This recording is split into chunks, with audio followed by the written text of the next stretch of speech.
I never imagined my life could spiral like this. All because of one night, one mistake.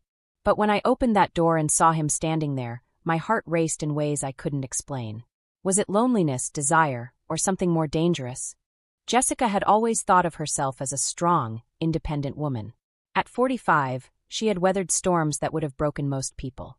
7 years ago, her husband Jacob passed away suddenly from a heart attack, leaving her to navigate a life she had never imagined. One filled with solitude and quiet evenings in the house they had dreamed of completing together. The unfinished walls of that house now seemed like a metaphor for her life, halted midway, with so much left undone. Her days were predictable. Mornings with her coffee by the window, afternoons spent tending to her small garden, and evenings where she played the piano, her only solace in a world that often felt empty. She lived for the memories of the life she had built with Jacob, even as the loneliness grew louder with each passing day. Her brother Casey's call came as a surprise. "Jessica, can you do me a favor?" he'd said, his voice heavy with concern. Casey's son, Paul, had recently gone through a devastating divorce. His wife had been unfaithful, and the betrayal had shattered him. "He just needs some time away, Jess. Somewhere quiet to clear his head. Please let him stay with you for a while." Jessica couldn't refuse. She understood heartbreak too well to turn away someone in need. When Paul arrived, his face bore the weight of his pain.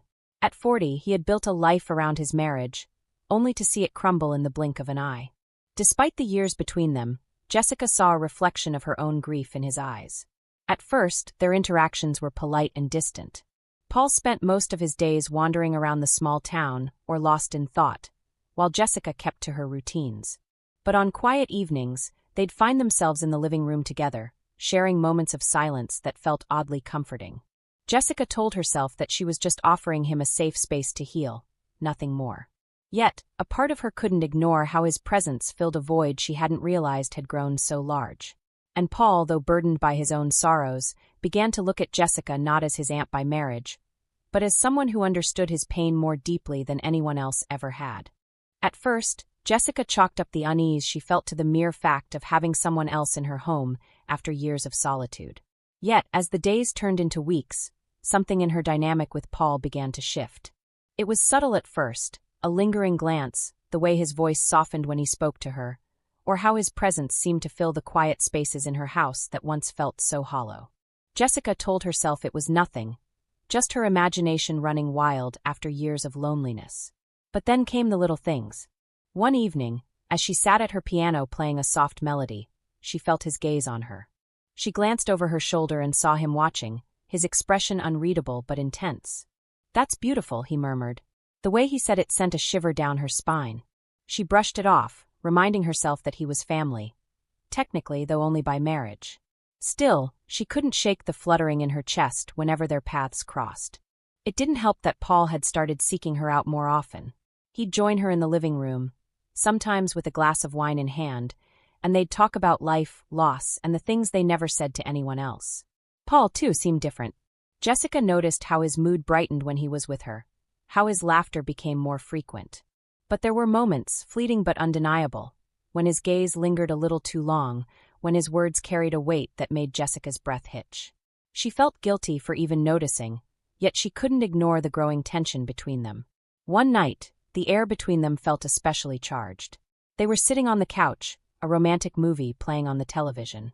Jessica tried to focus on the screen, but every time the couple on the screen shared a tender moment, her thoughts strayed to Paul sitting just inches away. When their arms accidentally brushed, she quickly pulled back, mumbling an apology. But the warmth of his touch lingered, igniting something she couldn't name. Paul seemed to feel it too. His usual easy demeanor was replaced by a quiet intensity that made Jessica's heart race. When he turned to her, his eyes searching, she felt exposed, as though he could see the chaos of emotions she was trying so hard to suppress. "Are you okay?" he asked, his voice low, almost hesitant. "I'm fine," she replied too quickly, her voice betraying her nerves. She stood abruptly, mumbling something about needing water, and fled to the kitchen. As she leaned against the counter, trying to calm her racing heart, she realized something alarming. She wasn't just imagining things. There was something unspoken between them, something neither of them had the courage to name. Jessica spent the next few days avoiding Paul as much as possible. She buried herself in her routines, hoping the tension would dissipate if she just ignored it. But Paul wasn't making it easy. He seemed to seek her out even more, his gaze heavy with something that made Jessica's stomach churn with both fear and excitement. She started to notice other changes too, small but significant. The way he'd pause when she entered a room, as though her presence alone commanded his attention. The way his hand lingered just a second too long when he handed her a coffee mug. The way his voice softened whenever he said her name. Jessica told herself it was nothing, just a figment of her imagination. But deep down, she knew the truth. Things were shifting between them, and it was only a matter of time before those unspoken feelings came to the surface. Jessica had always believed she was a person of firm boundaries, someone who knew right from wrong, but the emotions stirring inside her were testing those beliefs. It wasn't just loneliness anymore, it was something far more dangerous.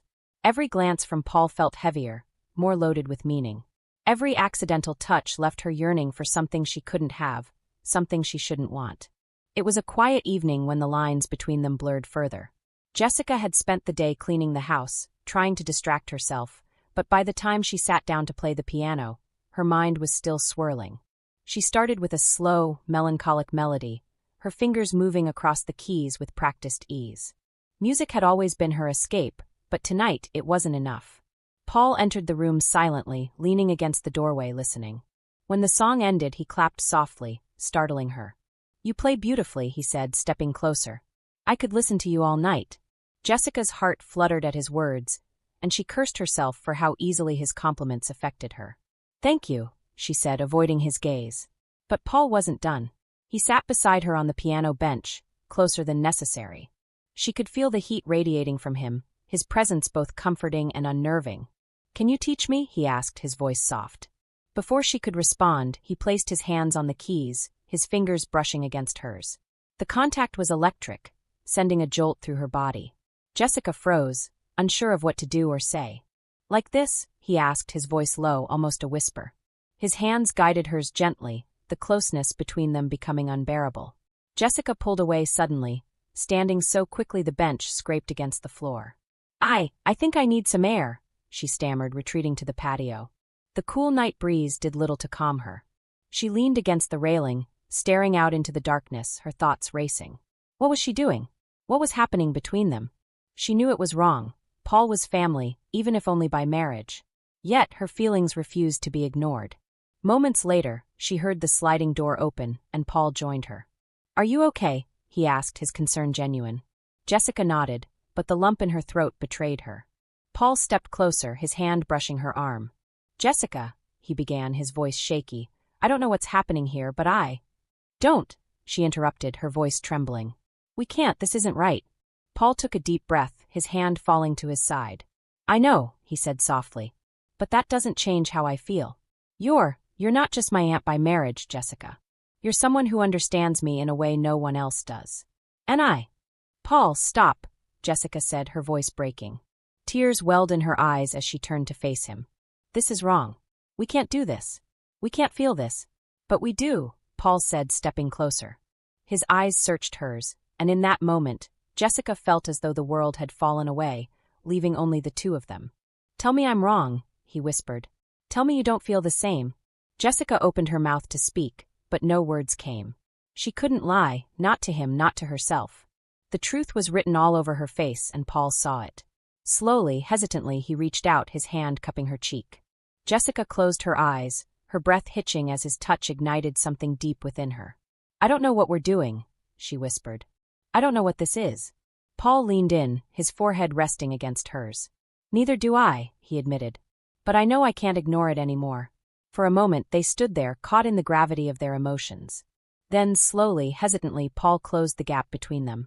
His lips brushed against hers, tentative and soft, as though giving her the chance to pull away. But Jessica didn't.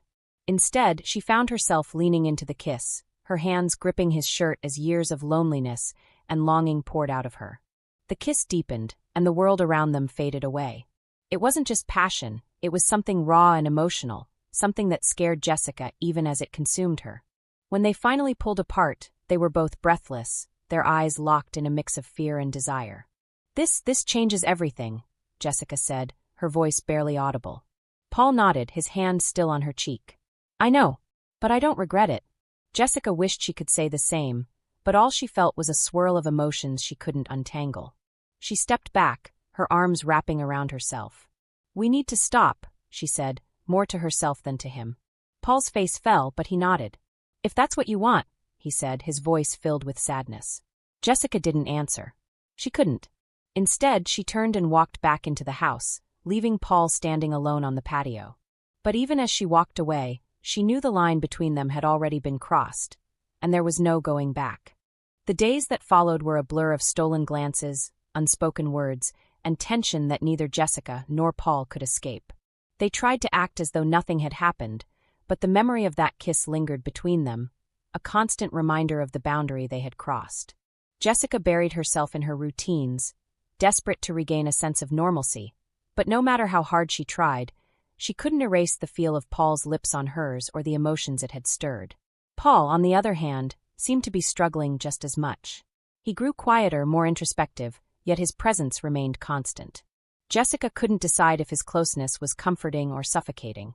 Every time they were in the same room, the air seemed to thicken, charged with an energy neither of them dared to name.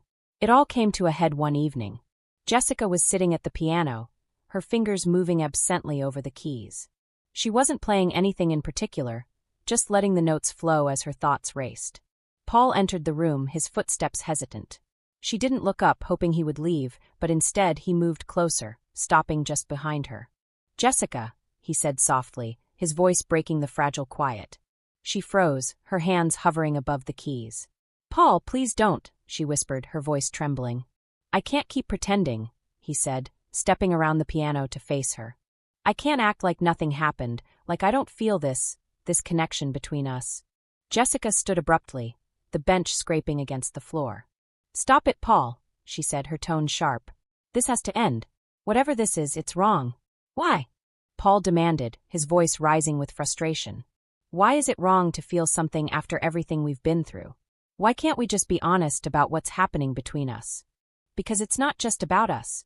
Jessica shot back, her voice shaking with anger and fear. "You're my nephew by marriage, Paul. People wouldn't understand. They'd judge us. They'd tear us apart." Paul stepped closer, his eyes filled with a mix of pain and determination. "I don't care what people think," he said, his voice steady. "All I care about is you." His words broke something inside her. Jessica turned away, wrapping her arms around herself as tears welled in her eyes. "I care," she whispered. "I care because I've already lost so much. I can't lose you too." Paul reached out, his hand gently resting on her shoulder. "You won't lose me," he said softly. "I'm here, Jessica. I'm not going anywhere." For a moment, she let herself lean into his touch, craving the comfort it offered. But then reality came crashing down. She pulled away, shaking her head. "You don't understand," she said, her voice breaking. Whatever this is, it can't last. It'll destroy us." Paul didn't argue. Instead, he stepped back, his expression heavy with resignation. "Maybe you're right," he said quietly. "But that doesn't change how I feel." Jessica didn't respond. She couldn't. The weight of their situation was too much to bear. She turned and left the room, retreating to the sanctuary of her bedroom. But even there, she couldn't escape the storm of emotions raging inside her. The next morning, Jessica awoke to find the house eerily quiet. Paul was gone, his belongings packed and his room empty. A note sat on the kitchen counter, the words scrawled in his familiar handwriting. "Jessica, I'm sorry. I thought I could stay, but I can't. Being here, being so close to you, it's too much. I need to figure out what I'm feeling, and I can't do that while I'm around you. Please don't think this is your fault. It's not. You've been nothing but kind to me, and I'll always be grateful for that. Take care of yourself. Paul." Jessica read the note over and over, her heart sinking with each word. She wanted to be angry at him for leaving, but she couldn't. She understood all too well the turmoil he was feeling because she felt it too. She folded the note carefully and placed it in a drawer, unsure if she'd ever be able to throw it away. The days that followed were agonizingly slow. The house felt emptier than ever, the silence almost unbearable. Jessica tried to return to her old routines, but everything reminded her of Paul. The couch where they'd sat together, the piano bench where their hands had brushed, the patio where they'd shared their first kiss. She missed him in a way that felt like a physical ache, a constant reminder of what they had lost. Weeks turned into months, and slowly, Jessica began to heal. She threw herself into her music, playing the piano for hours on end, letting the melodies carry her away from the pain. She reconnected with old friends, filling her days with coffee dates and long walks. But no matter how hard she tried, she couldn't forget Paul. He was a part of her now, a piece of her heart she could never reclaim. One evening, as she sat at the piano, a knock at the door startled her. She opened it to find Paul standing there, his expression tentative but hopeful. "I'm sorry," he said, his voice thick with emotion. "I thought I could move on, but I can't. I can't stop thinking about you." Jessica stared at him, her heart pounding in her chest. She wanted to slam the door to tell him to leave, but she couldn't. Instead, she stepped aside, letting him in. As Paul entered the house, Jessica knew their story was far from over. It would be messy, complicated, and fraught with challenges, but she also knew she couldn't deny her feelings any longer. Whatever the future held, they would face it together. The moment Jessica closed the door behind Paul, the weight of their decision began to sink in.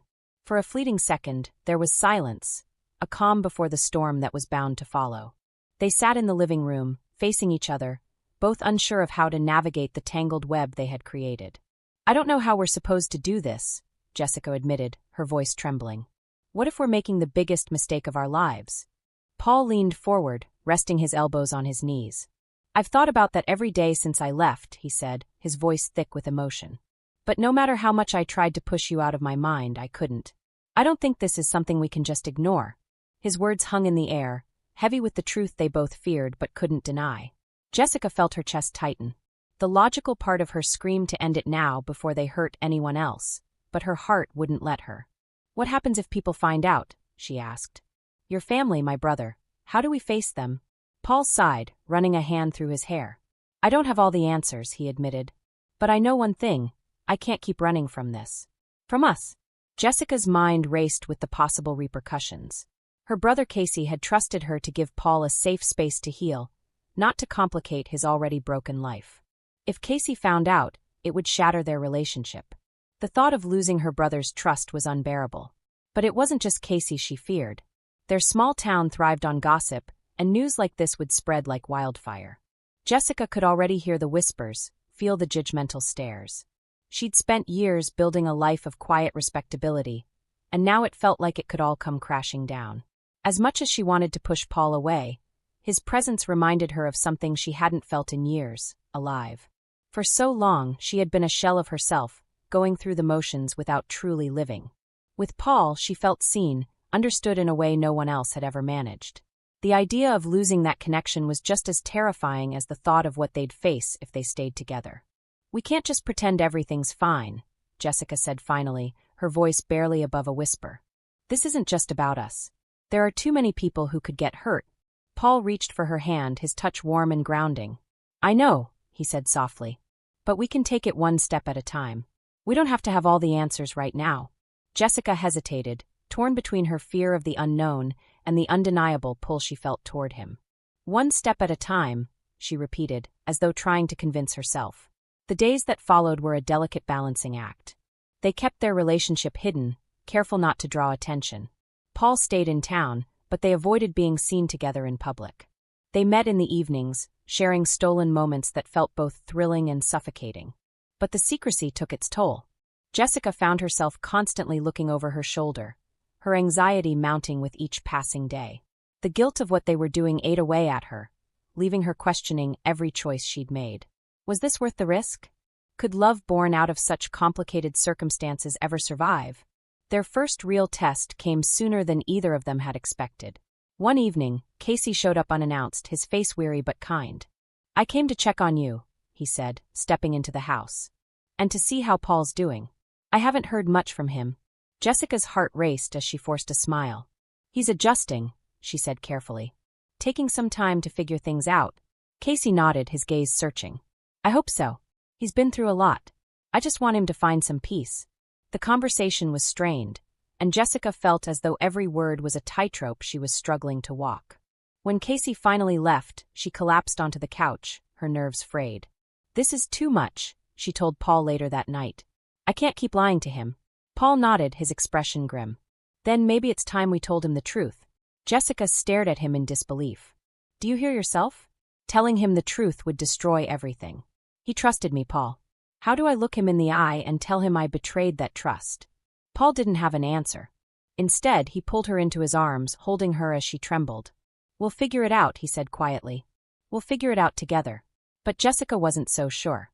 The fallout of their actions felt inevitable, a ticking time bomb they couldn't defuse. And yet, despite the fear, the guilt, and the uncertainty, she couldn't bring herself to let him go. That night, as they lay in bed, Jessica found herself wondering if love was enough to withstand the wreckage they had caused. She wanted to believe it was, but deep down, a part of her feared they were only setting themselves up for heartbreak. The weight of their choices pressed down on her, but for now, she chose to stay in the moment, clinging to the fragile hope that they could somehow make it through. Weeks turned into months, and the secret Jessica and Paul shared began to feel heavier with each passing day. The initial thrill had faded, replaced by an exhausting cycle of guilt, fear, and longing. Jessica found herself questioning everything, her choices, her morals, and whether what they had could ever lead to anything but pain. Paul was patient, always reassuring her, but even he couldn't deny the toll their situation was taking. We can't keep living like this, Jessica said one evening, her voice trembling. They were sitting on the patio, the night air cool but heavy with unspoken words. Paul nodded, his gaze fixed on the stars. I know, he said softly. But what's the alternative? Walking away from each other? Pretending none of this ever happened? Jessica sighed, wrapping her arms around herself. Maybe that's what we should have done from the start, she admitted. But it's too late for that now. We've crossed too many lines. Paul turned to her, his expression serious. Jessica, I don't regret loving you. I regret how complicated this has become, but not the way I feel about you. His words hit her hard, stirring a mix of emotions she couldn't untangle. She wanted to believe him, to hold on to the hope that their love could somehow survive, but the reality of their situation was impossible to ignore. The breaking point came during a family gathering. Casey had invited everyone to his house for a barbecue, and both Jessica and Paul knew they couldn't avoid it without raising suspicion. The day was tense, filled with stolen glances and forced smiles as they tried to act normal. But it didn't take long for Casey to notice something was off. Later that evening, Casey pulled Jessica aside. Is everything okay? He asked, his tone laced with concern. You've been acting strange lately. Jessica froze, her mind racing. She opened her mouth to respond, but no words came. The guilt she had been carrying threatened to spill over, and for a moment, she considered telling him everything. But the fear of his reaction held her back. Instead, she forced a smile. I'm fine, she said, her voice unsteady. Just tired, that's all. Casey didn't look convinced, but he let it go. Jessica, however, couldn't shake the feeling that her world was teetering on the edge of collapse. That night, after the gathering, Jessica and Paul sat in her living room, the weight of the evening hanging heavy between them. We can't keep doing this, Jessica said finally, her voice barely above a whisper. It's not fair to anyone, not to Casey, not to us. Paul nodded slowly, his expression pained. I know, he said. But how do we move forward? How do we fix this? Jessica didn't have an answer. All she knew was that something had to change. Maybe we can't fix it, she said, tears welling in her eyes. Maybe all we can do is accept the mistakes we've made and try to move on. Paul reached for her hand, holding it tightly. I don't want to lose you, he said, his voice breaking. But if letting go is what it takes to make things right, then I'll do it. Jessica's heart ached at his words, but she knew he was right. They had to end this, for themselves and for everyone else who could be hurt by their choices. It was the hardest decision she had ever made, but it was also the only one that made sense. In the weeks that followed, Jessica and Paul began to distance themselves. Paul moved away, finding a new job in another town, while Jessica focused on rebuilding her life. It wasn't easy. There were nights when she cried herself to sleep, missing him more than she could bear. But slowly she began to heal. Looking back, Jessica realized the experience had taught her some hard but valuable lessons. She learned that love, no matter how powerful, isn't always enough to overcome the consequences of our actions. She learned the importance of boundaries, of recognizing when emotions are clouding judgment. And most of all, she learned that healing takes time, but it is possible. Sitting at her piano one evening, Jessica played a familiar melody, the notes filling the empty house with a sense of peace she hadn't felt in a long time. She thought of Paul, of everything they had shared, and a bittersweet smile crossed her face. Their story hadn't ended the way she had once hoped, but it had taught her more about herself than she ever expected. As the final notes faded, Jessica closed her eyes, letting the silence wash over her. She wasn't the same woman she had been when Paul entered her life, but she was stronger now, wiser too. And though her heart still carried the scars of their time together, she knew she would be okay. If you found this story as heart-wrenching and thought-provoking as I did, I'd love to hear your thoughts. What would you have done in Jessica's shoes? Let me know in the comments below. Don't forget to like and subscribe to the channel for more stories that explore the messy, complicated, and deeply human side of love and relationships. Stay tuned. You won't want to miss what's coming next.